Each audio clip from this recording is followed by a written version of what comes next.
Hello, my dear friends. This is Rachel Archelaus, and I'm here with Sherry Richert-belul of simplycelebrate.net.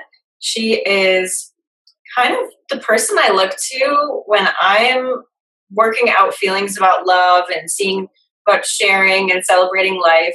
She is such an inspiration. She's changed my family dynamic with her love list and joy jar, which I'll talk about later. Really radically transformed things in my family beyond just me. And so I wanted to bring her here for Lovetober and talk about her birthday project. It's very special, and I'll have her talk about the origin of that. But basically, it's all about her writing love letters to people who are possibly going through something a little traumatic, or they're just lonely, people who need love right now and need understanding and need compassion. So she does these letters every year for her birthday and sends them to people, strangers. And I want to talk to her about that, and also how she defines love, because a lot of people think romantic love when the word comes up. And I know she has a much broader definition of that and practices love in a much broader way than that. So I can't wait to talk to her. And as always, we never know where the conversation is going to end up because we're so good at navigating this topic. So we're going to follow our excitement. We hope you follow your excitement too and listen along. So without further ado, Sherry, hi. Oh, thank you. That was so beautiful. I'm already just jumping out of my seat. I love talking to you, Rachel. That's great. Also, I think this is the topic that we really connected on, I think a year or 2 years ago. I feel like that was the first conversation where we were like, why is love so limited? So I'm excited. Where should we start? Why don't you tell us about how your birthday project started and what you do? Okay, awesome. So yeah, I'll just start with the birthday project. It's one place. My birthday has always been kind of a weird thing for me. When I was really little, bless her heart, I love my mom to death, but she was so busy working and trying to raise the kids by herself. And it just never felt like I had the sort of celebrations that my friends had, or I wished I had, or, parties or whatever. But then even as I grew older and I started having more celebrations, there was always something about birthdays that felt like too much attention, or I didn't know how to take it in, or not the right kind, or I just always felt kind of weird is just the only word. And so I happened to be at my Zen monastery, which is a beautiful silent retreat monastery. So everyone is silent. And out of nowhere, this idea dropped in. Well, not out of nowhere. It came from life, right? Life just dropped in this idea that said, it was kind of like, you shall, for your birthday, you shall write letters to strangers. And I was turning 48 that year, and it just sort of said, 48 letters to 48 strangers in 48 hours. And I quickly realized that was a lot of letters in a really short amount of time. But I've now been doing I just turned 53. And now I do in days. So I do 53 letters in 53 days to 53 strangers. And there's such a whole world. I could probably talk for hours about what this has meant to me. But I'll probably stop there and just see what you want to say. Yeah, well, first off, what happened when you put this idea out there? Because I think a lot of people would maybe be excited about the idea, but then think, how am I going to ask for where to send the letters? How did that all play out? And actually, that too, again, I feel like this has all just come from life, right? So it's I just remember sitting down that year. It was right on my birthday. I sent a letter to my community, my Simply Celebrate community, and I just said, I need your help celebrating my birthday. And then I just said, I'm going to write these letters to people who are lost, lonely, grieving, people who need a boost of love. It just all sort of was just like that. It was very simple, actually.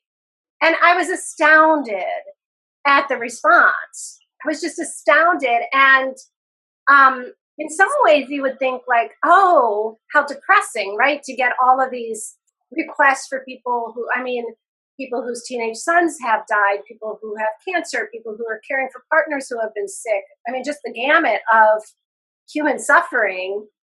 But what happened was I immediately was so connected to the people who were requesting the letters. Like, I just felt so much love for them, like that they love these people in their lives enough to reach out to me. And then as I started writing the letters, I realized like I was falling in love with every one of those people. And it just was like this beautiful just circle of love, that there was someone requesting for me to write the letter. I got to write the letter. I got to send it. And they're sent anonymously.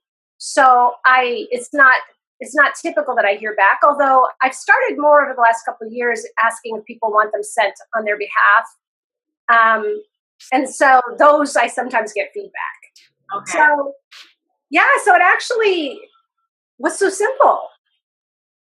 And it was almost like, why haven't I been doing this all my life? Uh-huh. Wow. And so do you send the letter anonymously too, or do you sign it and have your return address?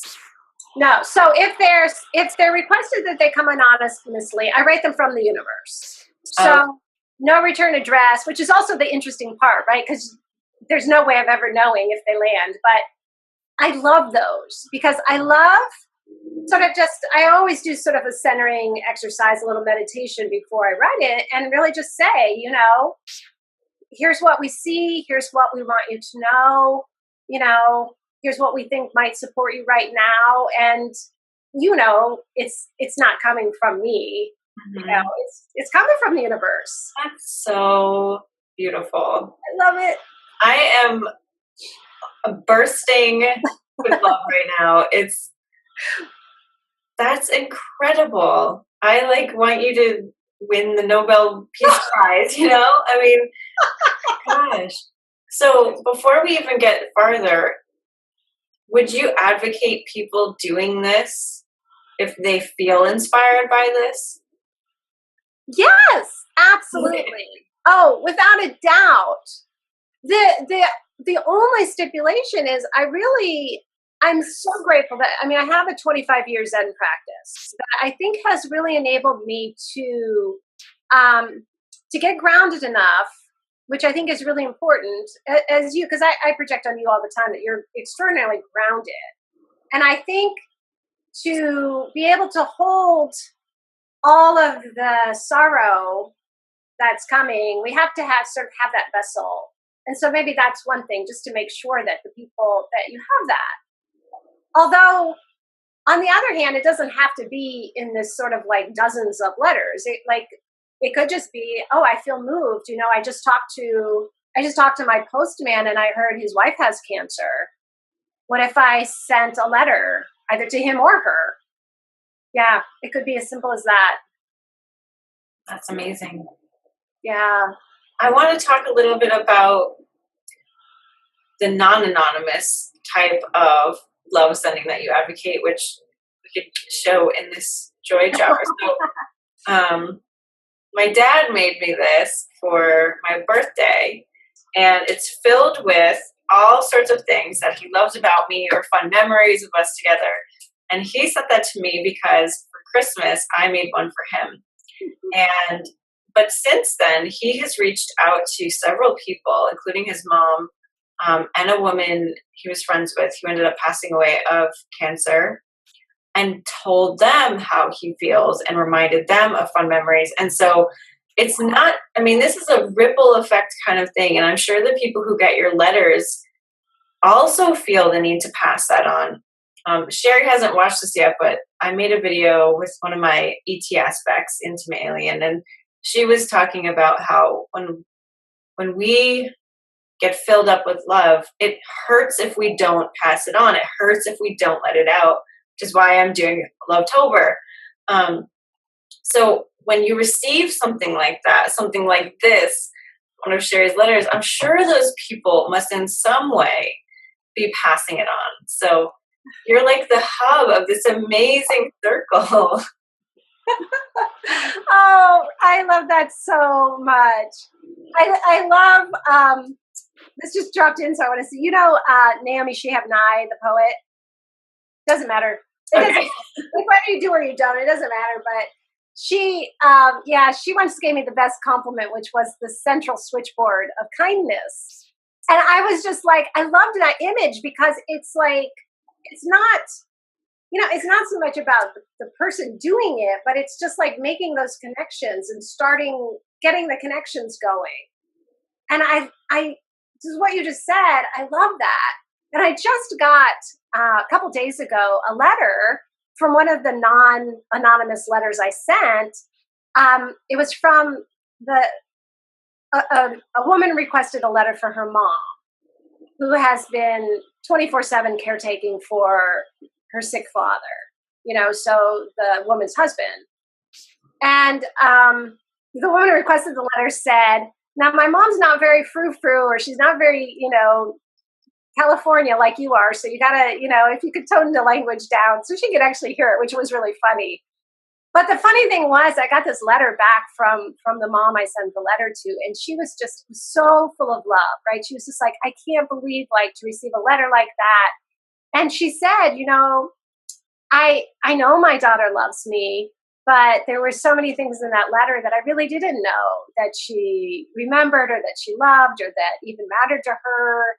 And it was like that switchboard. It was like I got to connect to them, right? Like I got to say, here, you two talk, even though, it was happening in a different way. I love that. It's kind of like, so I'm sure everybody listening is familiar with this idea. We have a mental layer, we have an emotional layer, we have the physical layer, and we're moving what we assume people realize from the mental layer down to the physical. So we assume the people we love know. We assume they have the same memories as us. We assume a lot of things, but when you make it physical and put it on paper and send it to them so they can hold it, it's a whole different thing, And so give yourself credit for that, It's not just flicking switches. You're actually sitting down and writing and mailing, It's beautiful. Thank you. And something else just dropped in, if it's okay that I say, not really about the birthday project, but it's a very connected topic, which is, I just sent an audio note to my boyfriend yesterday because he had been over here, and in the morning, it was just the smallest of little moments, but he had come up behind me and sat in my chair with me and just put his arms around me. Like, it was the tiniest little, he does that all the time, but something about it, and he rested his head on my head, and I really was there for it, and he was really there for it. And I sent him an audio note to say, I want to tell you about that moment. I want to tell you about that love that you expressed, because it's living with me all day long. And I feel like this is going to be a moment when I die that I remember. Like, I actually really felt that. And he responded with a really long note back to me, about what that moment meant to him. And I felt like I had this expression in my head, 10xing love. Mm-hmm. I feel like, and it's the same thing with the birthday letters, there's something to what you're saying. There's the love, and there's the expression of the love, and, and then the actual physically sending it out, and the receiving of it, and then the giving it back, that it multiplies itself, and it becomes this enormous love. And that's what's to me, I think that's one of the things that's so fascinating. That's really cool. Yeah, I've had those moments, and I think when more than one person is really present to the same thing, it feels so expansive. Yes. I mean, I feel that with you every time we talk, because you are so present and you're so bursting with love that it's this heightened energy. And who doesn't want to live in that? Right? Yeah. Right? I mean, really, to me, that's why we're here. I mean, I don't know.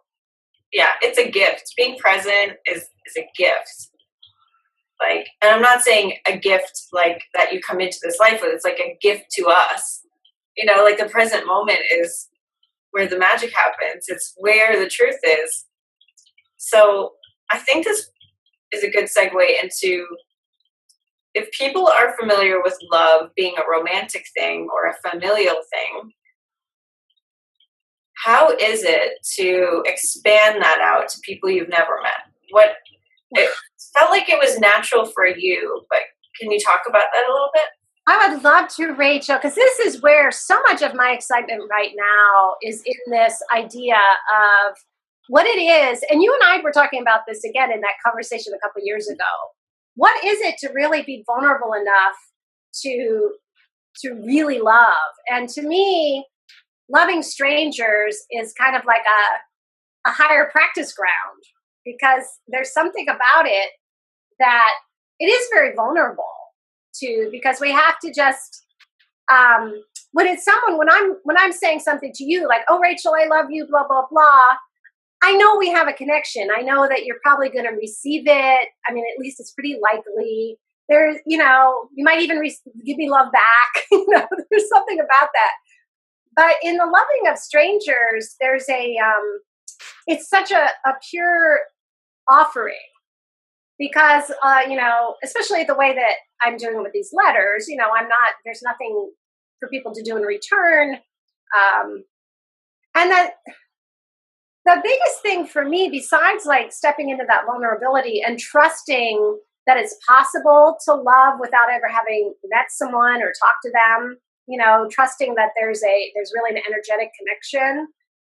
I just totally lost my train of thought. What was I going to say? Oh, to me, what it is about that is that I've come to know that I'll never be without love, ever.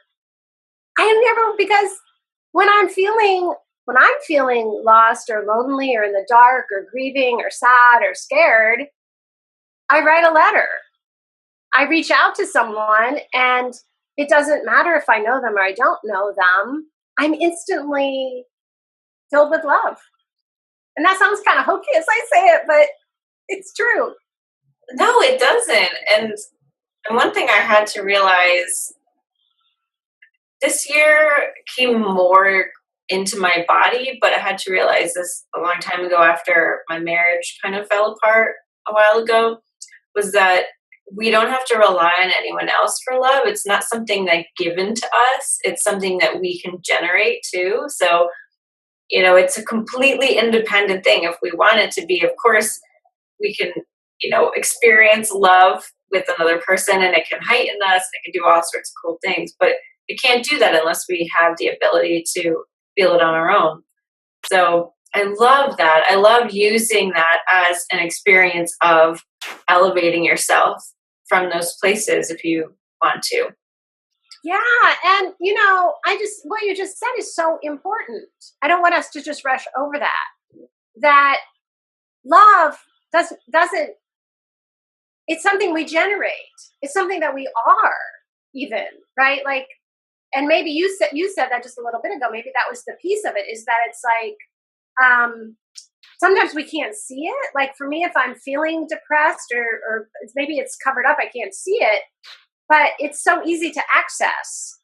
And I think that I really want to say, because this is so important, that I've been practicing a lot with, maybe somebody from my subscriber list, my community, will write to me, and I don't know them, right? I've never met them. They might just say, oh, great newsletter. I really love that. And I'll practice sending them an audio note and choosing the perfect poem for that person and trying to just sort of look out of love what this person want, And it's like this beautiful tapping into intuition, which I know you're a master at, but it's tapping into intuition, and it's trusting that love, just like you're saying, is within me, and that it doesn't really have anything to do with that other person. I mean, hopefully they receive them and it means something and they get a boost and it's like a gift. But even if I never hear from them, I get it like that instantly. So it's a self-love practice that is benefiting somebody else. If they choose to be benefited by it, of course. Yes. And like, I'm just thinking about that beautiful gift your dad gave you, right? Or we could switch it to the one you made him. Like, how much fun is that to sit down and make someone a loveless joy jar? Like, is there any way anyone could ever not feel good doing that? I don't think so. I don't think it's possible. I think it's all self-love. Because it's the creative process, it's happy memories, it's just being in love.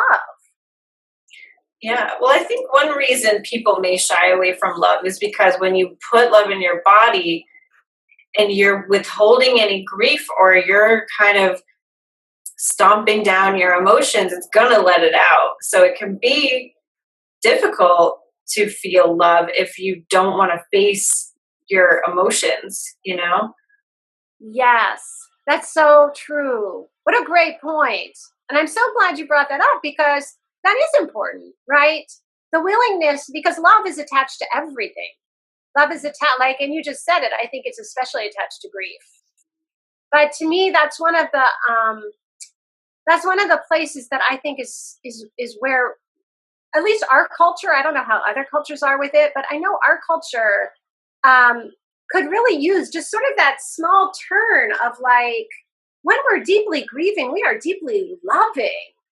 And if we can remember that and turn our attention to, oh, like all the things that we love about that person. And I say love in present tense because maybe physically they're gone, but they're so alive to us that we can use that, right? We can use that grief to feel more love. Yeah. And I think, yeah, you're right. It's like part of the issue there is we judge ourselves for feeling badly. We judge ourselves for having emotions in the first place. So, yeah, I think the more gentle we can be with the whole process, the easier all of that will be to just let out and experience the love and the feeling good part of it rather than the overwhelm. Yes, or even like what I'm hearing and what you're saying, just accepting it all. Accepting it all. I've thought a lot lately about the expression "move to tears" because I'm often, it might be something someone says or I read or a movie, and I'm quick to cry. And I used to be so embarrassed by that. Oh, it's so emotional. But now I love it. Like the idea of being so moved that we're grieving or weeping or crying or even angry, right? To be so moved by life, it's kind of a gift. Yeah, and I think we grow our capacity to hold love. So maybe at first it would be like a super sensitive trigger of being moved to tears, and then it kind of gets wider and wider. I'm the same way and very moved by art, dancing and music and poetry and everything. And I was watching some auditions for So You Think You Can Dance earlier in the year or last year.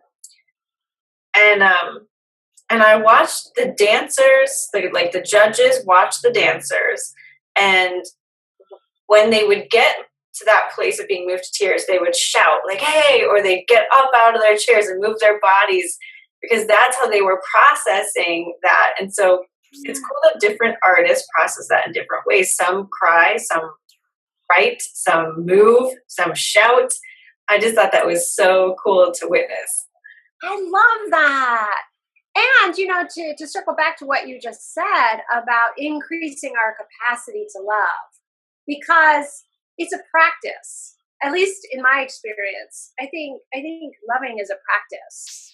And like, I was listening to some old audios I had made for myself, and I'd been sort of like thinking like, oh, I'm not someone who, loves this way really well. There was just something about it. And I was listening and I was thinking, oh, that she had it all wrong. It's just practice, right? Like maybe at one point, like you said, I mean, we have this container, but then it just gets bigger. The container gets bigger, which is, I think, if I'm not wrong, like a lot of what you're doing, you're helping us this month, like expand the container.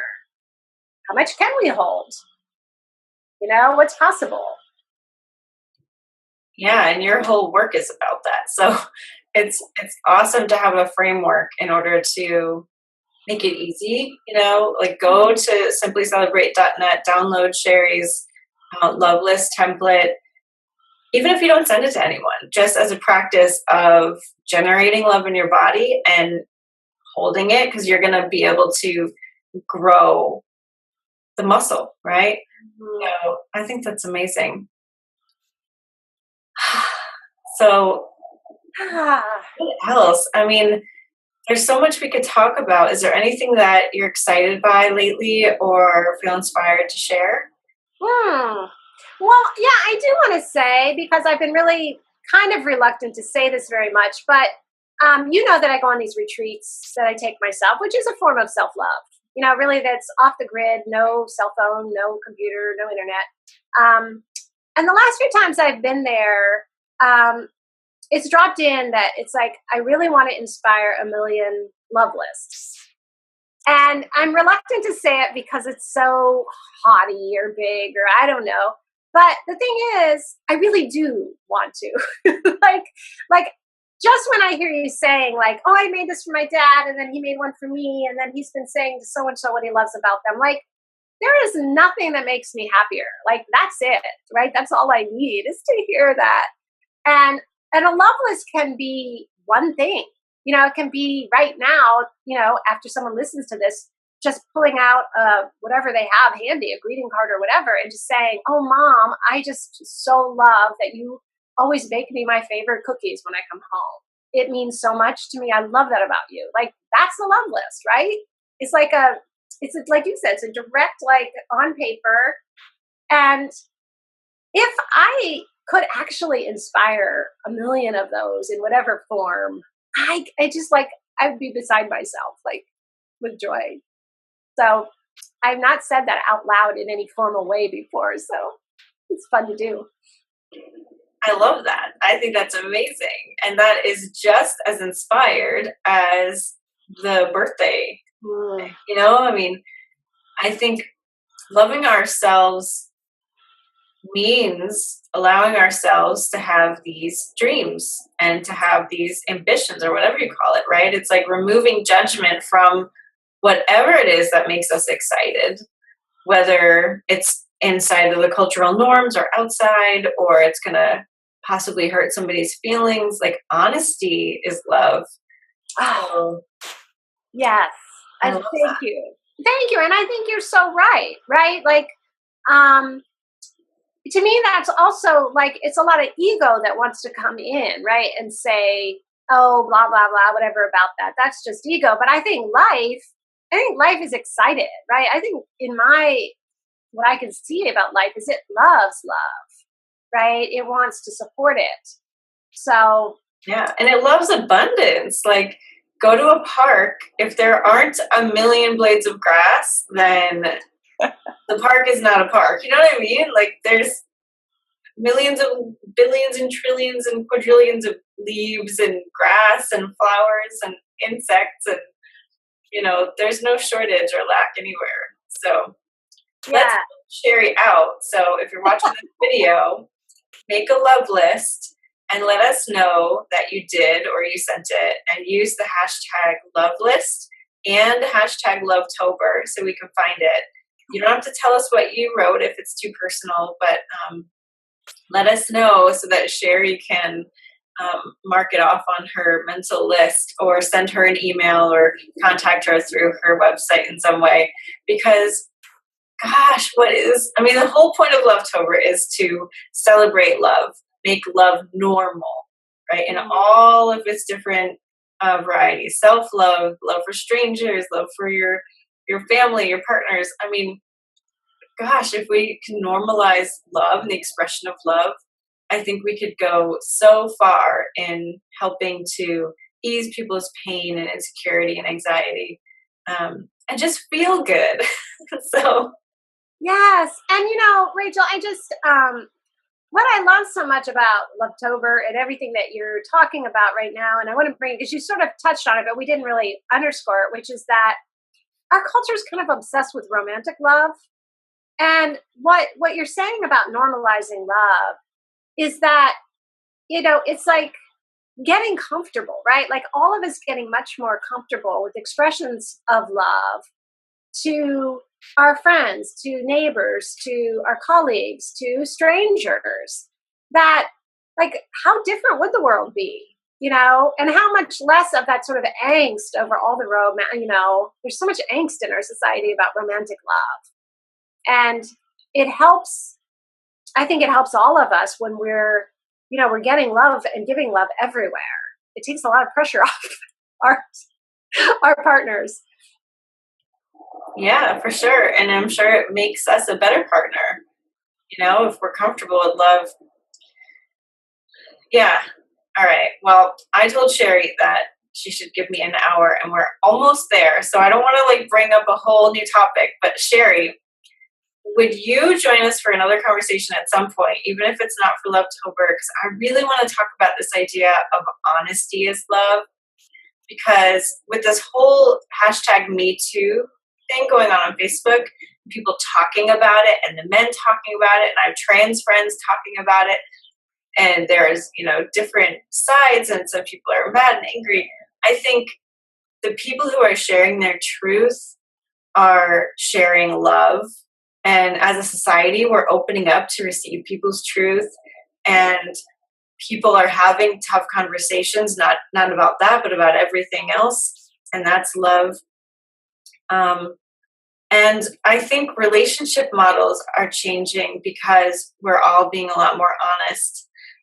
So it's a whole big thing that I know that you would probably be into talking about. So if you're interested in that, we'll book another date and have that conversation. Count me in, Rachel. You know it. I love it. I love it. And we could easily go on and on. So I just thank you so much. You always stand for this, and I really appreciate it about you.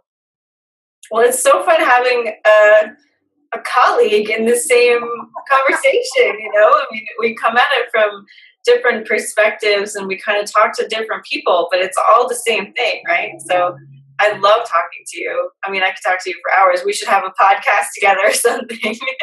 That would be so much fun. I love it. I love it. Thank you. Thank you, Rachel. Oh, thank you. Is there anything you want to close with? Make a love list, make a love list, make a love list. Even if it's one thing, and I don't want to say even if, and make it for yourself. It's all the same. Awesome. All right. Well, thank you so much, Sherry. I love you. We all love you. Make a love list. And for all of the Lovetober videos, there's a link to the playlist below this video. And as well as the Love List Challenge, feel free to take the Self-Love Challenge and make a video about 5 things you love about yourself. All right, guys. I'll see you in another Lovetober video very soon. And once again, thank you so much, Sherry. Bye, dear.